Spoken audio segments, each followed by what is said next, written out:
അപ്പോൾ സ്വാഭാവികമായിട്ടും അച്ഛൻ്റെയും അമ്മയുടെയും ഗുണങ്ങൾ ആദ്യമേ തന്നെ ഇതിൽ സന്നിവേശിച്ചിട്ടുണ്ട്.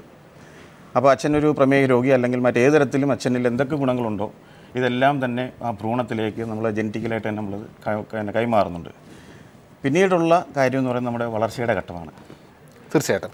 അപ്പോൾ എപ്പോഴും പറയാറുള്ളത് ഇപ്പോൾ അച്ഛനും അമ്മയ്ക്കും പ്രമേഹ രോഗിയാണ്, അല്ലെങ്കിൽ അവരൊരു 50 വയസ്സുകളിൽ അല്ലെങ്കിൽ 45 വയസ്സ് കഴിഞ്ഞപ്പോഴാണ് പ്രമേഹം ഡയഗ്നോസ് ചെയ്തത്. പക്ഷേ ഇപ്പോൾ പുതിയ തലമുറ ഒരു 30 വയസ്സ് കഴിയുമ്പോഴേ പ്രമേഹ രോഗിയായി എത്തപ്പെടുന്നുണ്ട്. അപ്പോൾ അത്തരത്തിലുള്ളൊരു വ്യത്യാസം, അതായത് അവരുടെ ഗ്രാൻഡ് പേരൻസിന് ഒരു 60 വയസ്സുകളിൽ വരുന്നു, അത് കഴിഞ്ഞ് നമ്മുടെ പേരൻസിൻ്റെ സമയമായപ്പോഴത്തേക്ക് തന്നെ അതൊരു 45 വയസ്സുകളിലായി, ഇപ്പോൾ അത് 30കളിൽ എന്നുള്ളൊരു രീതിയിലേക്ക് അത് മാറിപ്പെട്ടിരിക്കുന്നു. അതിലേക്ക് വന്നൊരു ചേഞ്ച് എപ്രകാരമാണ്? അതൊരു ജീവിതശൈലിയാണോ നമ്മളെ ഈ ഒരു 30 വയസ്സുകളിൽ പ്രമേഹ രോഗിയാക്കാനായിട്ട് സാഹചര്യത്തിൽ കൊണ്ടെത്തിച്ചത്? ഞാൻ ഉദ്ദേശിച്ച് വരുന്നത്, തീർച്ചയായിട്ടും ഒരു കുട്ടി അല്ലെങ്കിൽ ഒരു ഗർഭിണി ആയിക്കഴിഞ്ഞാൽ തീർച്ചയായിട്ടും, അല്ലെങ്കിൽ ഗർഭിണിയാകാൻ തയ്യാറാവുമ്പോൾ തന്നെ അവരുടെ ശാരീരികവും മാനസികവും അതുപോലെ തന്നെ ഭക്ഷണകരമായിട്ടുള്ള കാര്യങ്ങളിൽ ഒരു നിയതമായ അല്ലെങ്കിൽ ഒരു കറക്റ്റീവായിട്ടുള്ളൊരു അഡ്വൈസ് അവർക്ക് കൊടുക്കാൻ കഴിഞ്ഞാൽ, അത് മുമ്പൊക്കെ ആണെങ്കിൽ തള്ളമാർ നേരത്തെ തൊട്ടേ ഇങ്ങനെ അവർക്ക് ഓരോ കാര്യങ്ങളിലും അഡ്വൈസ് കൊടുത്തുകൊണ്ടിരിക്കും.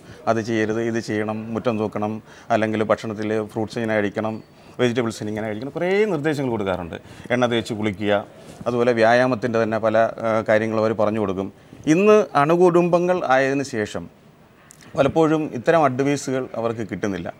അപ്പോൾ സ്വാഭാവികമായിട്ടും ഗർഭിണിയായാലും ഗർഭിണി പരിചര്യയിൽ തന്നെ കഴിക്കുന്ന മെഡിസിനുകളാണെങ്കിലും ഒരു പുതിയൊരു ലൈഫ് സ്റ്റൈൽ, അപ്പോൾ എല്ലാത്തിലും എപ്പോഴും ഈ എണ്ണ അത്തരം കാര്യങ്ങൾ അല്ലെങ്കിൽ വ്യായാമം ഇതിലൊന്നും വലിയ താല്പര്യമില്ലാത്ത ഒരു ജനറേഷനാണ് ഇന്ന് നമ്മൾ കണ്ടുവരുന്നത്. സർ, സാർ പറഞ്ഞു ഇപ്പോൾ കുട്ടികൾ അല്ലെങ്കിൽ ഒരു ഓവവും സ്പേമും തമ്മിൽ ഫ്യൂസ് ചെയ്യുന്ന സമയത്ത് ഇത്തരം കാര്യങ്ങൾ, അതായത് ഒരു ജീവിതത്തിൻ്റെ തുടുപ്പ് തുടങ്ങുമ്പോൾ തന്നെ അദ്ദേഹം പ്രമേഹ രോഗിയാണോ അല്ലെങ്കിൽ അദ്ദേഹത്തിൻ്റെ സ്വഭാവം എങ്ങനെയാണ് എന്നുള്ള കാര്യത്തെക്കുറിച്ച് തന്നെ ഒരു വ്യക്തമായ ധാരണയോടുകൂടിയാണ് മുന്നോട്ട് പോകുന്നതെന്ന് പറഞ്ഞു. അതേ കണക്കിന് ജീവിതശൈലിയിൽ വരുന്ന വ്യത്യാസങ്ങൾ നമുക്ക് പ്രമേഹത്തെ പ്രിവെൻറ്റ് ചെയ്യാനായിട്ട് അല്ലെങ്കിൽ പ്രമേഹ രോഗത്തെ മാറ്റി നിർത്താനായിട്ട് എല്ലാവരും ആഗ്രഹിക്കുന്നുണ്ട്. എനിക്ക് പ്രമേഹം വരരുത് എന്ന് ആഗ്രഹം ഇല്ലാത്ത ആരും തന്നെയില്ല. അപ്പോൾ വീട്ടിൽ പ്രത്യേകിച്ച് പാരമ്പര്യമായിട്ട് പ്രമേഹമുള്ള ആൾക്കാർ വിവാഹം കഴിഞ്ഞ് കുട്ടിയാവുന്ന അല്ലെങ്കിൽ ആ ഒരു സമയത്ത് തന്നെ എന്തൊക്കെ കാര്യങ്ങൾ ശ്രദ്ധിക്കണം, അവരുടെ ഭക്ഷണത്തിൽ എന്തൊക്കെ കാര്യങ്ങൾ ശ്രദ്ധിക്കണം?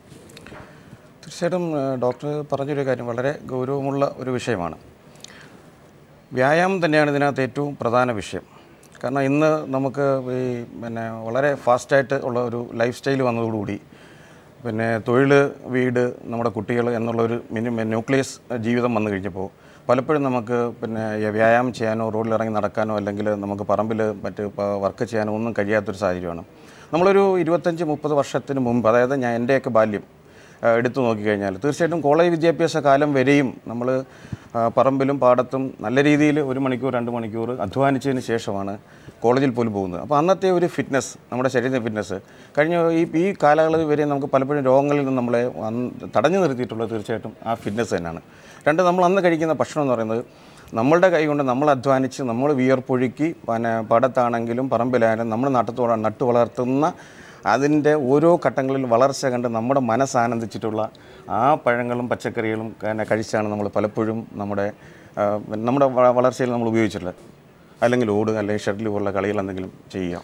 ഇത് മാത്രം മതിയാവും തുടക്കക്കാരുടെ പ്രമേഹ രോഗികൾക്ക് മരുന്ന് പോലും ഇല്ലാതെ? തീർച്ചയായിട്ടും എക്സസൈസ് ഉണ്ടെങ്കിൽ നമുക്കറിയാമല്ലോ, കലോറീസ് കത്തിച്ച് കളയാൻ വേണ്ടി അത്രയും നല്ലൊരു